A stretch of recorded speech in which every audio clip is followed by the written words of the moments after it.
Nicolas, compagnon de 30 ans ou ami rejoint de plus fraîche date, par-delà nos différences, tu fus notre mère, notre président de groupe et notre ami. Nous tenons aujourd'hui à te rendre hommage par une prise de parole commune dont nous lirons chacun un extrait.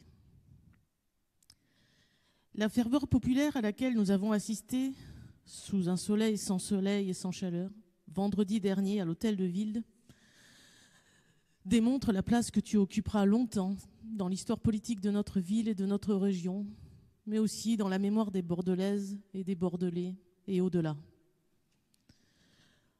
Vendredi, tu as réuni autour de toi des hommes et des femmes de toutes conditions, de tous horizons, des plus hautes autorités de l'État à une foule d'anonymes, en passant par les amis engagés, et évidemment ta famille et tes amis que tu plaçais au-dessus de tout et dont tu nous parlais tant. Tu nous as toujours montré tes qualités de leader déterminé, ferme, mais aussi bienveillant. Et tu as toujours cherché à nous faire progresser collectivement. Et pour tout cela, nous te sommes tous reconnaissants.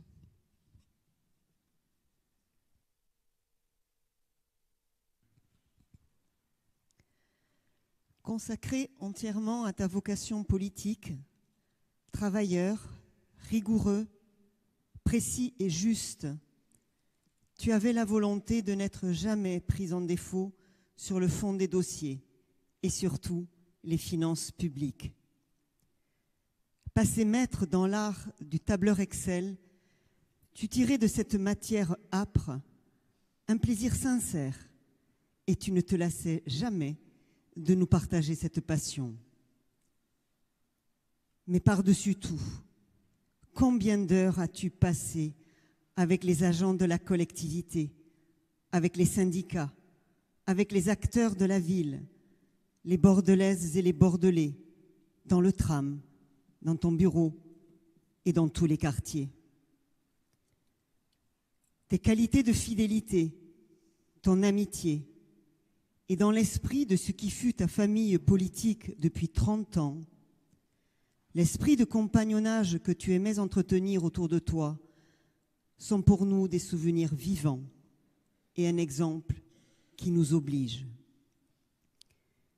Si tu savais te montrer un contradicteur pugnace et déterminé, tu n'as jamais voulu céder à la facilité de l'attaque personnelle. Tu n'as jamais eu de rancœur à l'égard de ceux qui t'avaient tourné le dos, ni de mépris pour ceux qui ne t'entouraient que lorsque tu côtoyais les sommets. Le nom de notre groupe, Bordeaux Ensemble, incarne ta manière de conduire l'action publique, dialoguer, écouter chacun, agir pour tous. Tu as toujours considéré que l'addition des talents et des personnalités était une force et non pas le prétexte des rivalités personnelles. Cette notion d'unité était indissociable du respect que tu savais devoir à chacun, tes adversaires compris. Tu tenais cet état d'esprit de ta passion pour le sport, pour les clubs de notre ville qui te rendent un vibrant hommage depuis ces derniers jours et nous les remercions. Nicolas, ton action politique s'inscrivait dans le souffle des Girondins, dans les pas du gaullisme, dans une tradition politique profondément ancrée dans cette ville et dans cette salle, celle d'une droite sociale. Ton héritage politique est celui d'une ville humaine, dans laquelle on doit prendre soin de tous les habitants et dans laquelle personne ne doit souffrir d'isolement. Tu as toujours voulu donner corps et vie à la ville du quart d'heure, des services publics et des services au public proches et surtout des espaces et des lieux ouverts pour que les habitants se retrouvent, fassent ensemble, fassent famille et lien social.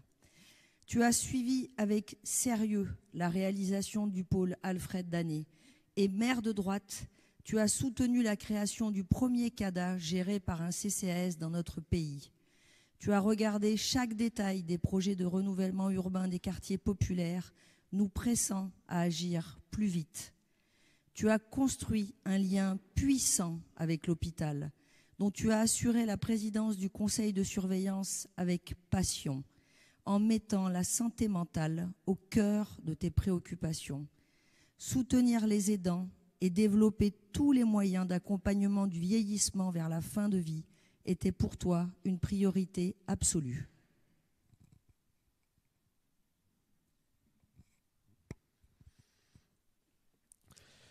Tu défendais une politique culturelle exigeante et populaire, en privilégiant par-dessus tout l'art où on ne l'attend pas, dans la rue, par les grands rassemblements conviviaux, notamment sur les quais, qui placent la culture au milieu de la cité.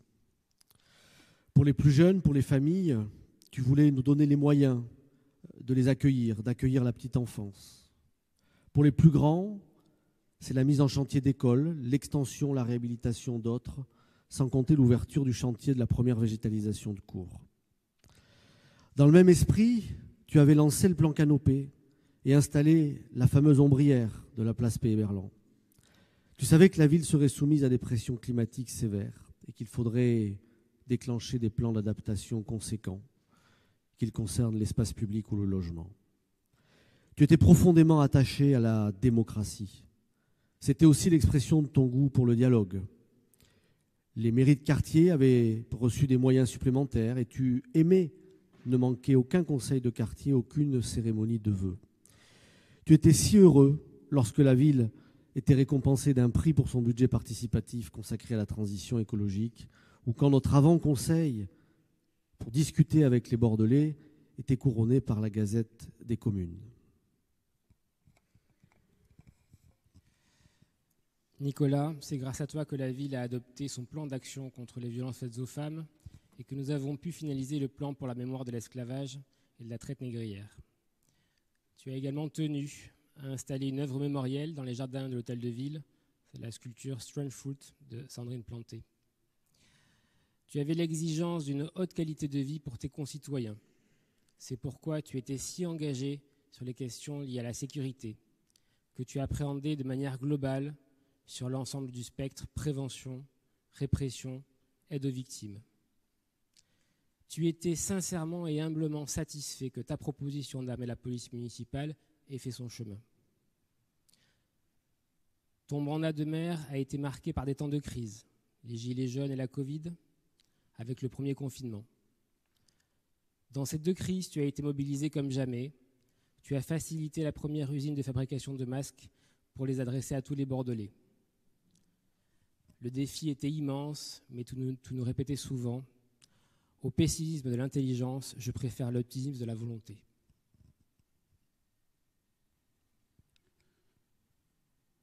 Nico, mon frère, comme tu aimais à m'appeler durant les 27 ans de notre compagnonnage politique à l'UMP et aux Républicains, y compris encore lors de notre très récent déjeuner en tête-à-tête le 15 janvier dernier, au fond de la salle du Café Français, près d'ici. Je garderai de toi la mémoire d'un maire et d'un collègue fortement ambitieux pour notre ville.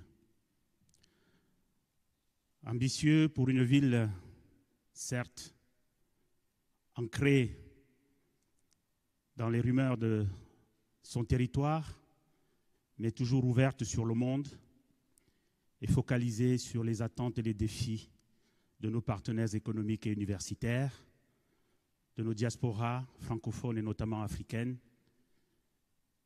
Et je n'oublie pas le soutien que tu m'apportas activement dans le montage du sommet Afrique-France 2020 qui n'eut jamais lieu et les Journées nationales des diasporas africaines. Et c'est dans cette optique ambitieuse que j'avais perçu la vision que nous partagions pour une relation renouvelée de Bordeaux et de la France avec l'Afrique. Je ris encore de ces moments que nous avons passés ensemble dans ton bureau lorsqu'il était question de modifier l'intitulé d'une délégation qui s'appelait « Relations avec l'Afrique subsaharienne » et où on avait convenu de la dénommer « Partenariat avec l'Afrique et la francophonie ». Comme maire adjoint à Bordeaux-Maritime, je me souviens de ton écoute et de ton accord pour lancer, au mépris de toutes les pressions, ce formidable projet du jardin de la faïencerie. Et enfin, je garde en mémoire celui qui était aussi sensible à cette initiative que nous avions lancée avec Alain Juppé autour de la conférence interreligieuse et citoyenne Bordeaux Partage. Sans doute une certaine idée de la transcendance qui te couvre aujourd'hui. Adichatz, Pochina, comme on dirait en Bamoun. Nicolas, s'il nous a tenu à cœur de te rendre hommage et de revenir sur tes qualités humaines, saluées par tous, il nous paraissait important de parler de ce que tu as fait pour Bordeaux et de la vision d'avenir que tu portais et pour laquelle nous étions rassemblés autour de toi. L'avenir est ce qui importait le plus à tes yeux. Tu ne parlais jamais du passé avec nostalgie et tu évoquais que demain.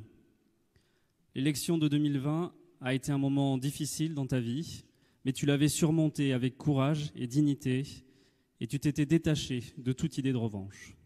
Tu entendais porter une vision pour l'avenir de notre territoire, au sens large. Tu imaginais pour Bordeaux une ville qui, fidèle à son histoire, aurait su conserver son rang de grande ville innovante et rayonnante, tout en ayant répondu aux défis qui nous attendent. La transition écologique d'abord, dont nous parlions souvent avec ambition pour notre ville et la métropole. Le développement harmonieux des quartiers, l'attractivité démographique et économique, la fluidification de nos mobilités, la réappropriation du fleuve, la réponse au malaise démocratique. Tu avais tant à faire, nous avions tant à faire avec toi. Tu portais avec ambition un grand projet urbain pour les boulevards, convaincu qu'il fallait clôturer le croissant de lune et où les boulevards ne seraient plus une frontière mais un trait d'union, un espace repensé pour fluidifier les déplacements et renforcer le lien entre les quartiers. Depuis quelques mois, tu t'appropriais les sujets liés au progrès de l'intelligence artificielle, à ses applications dans le fonctionnement d'une collectivité, dans le service rendu au public. Tu avais, une fois encore, un optimisme fort, nourri d'une foi puissante dans le progrès scientifique. C'était cela, l'expression de ton humanisme. Tu considérais aussi que la métropolisation pouvait constituer un futur désirable.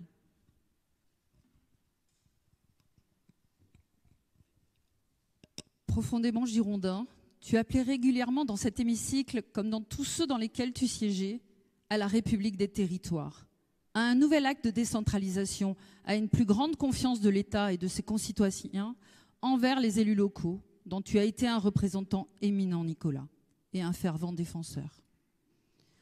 Cet intérêt pour les territoires de notre République, tu l'incarnais à travers une préoccupation constante, celle de lutter contre la fracture territoriale et assurer la cohésion entre notre métropole et sa périphérie, entre urbanité et ruralité de notre département, mais aussi au sein de notre région Nouvelle-Aquitaine, thème que tu avais largement porté lors de ta campagne régionale de 2021. Comme maire de Bordeaux, tu avais agi fortement en faveur de la coopération territoriale et le dialogue avec tous les élus locaux, notamment ceux de nos terroirs viticoles durement touchés. Tu considérais que Bordeaux n'était pas une île, mais le cœur d'un écosystème bien plus large qu'il fallait irriguer de bienveillance et d'attention. Au nom des membres du groupe Bordeaux Ensemble et de Pascal, notre collaborateur, et par-delà au nom de tous ses amis dans le public et de ceux qui plus largement nous ont partagé des témoignages émouvants, je souhaite adresser nos derniers mots, et les plus importants à notre sens, à Hélène, Antoine et leur famille. Ils savent pouvoir compter sur nous, car nous sommes aussi une partie de sa famille. La famille politique de Nicolas, celle de la ville, sa ville, qu'il aimait tant. Nous porterons avec force leur message. Aujourd'hui, celui d'une collecte au profit de l'unité neurovasculaire du centre hospitalier universitaire pour aider à la prise en charge des victimes d'AVC et faire avancer la recherche. Vous trouverez le lien internet sur la page hommage de la mairie de Bordeaux. Enfin, pour conclure, je citerai Jean Cocteau qui écrivait « Le vrai tombeau des morts est le cœur des vivants ». Pour toi, comme pour tous les élus qui nous ont quittés depuis le début de cette mandature trop tôt, nous faisons nôtre cet adage. Nicolas, sache que tu es dans notre cœur. Sois fier, il bat dans le groupe, à l'unisson. Mais tu nous manques déjà beaucoup. Merci.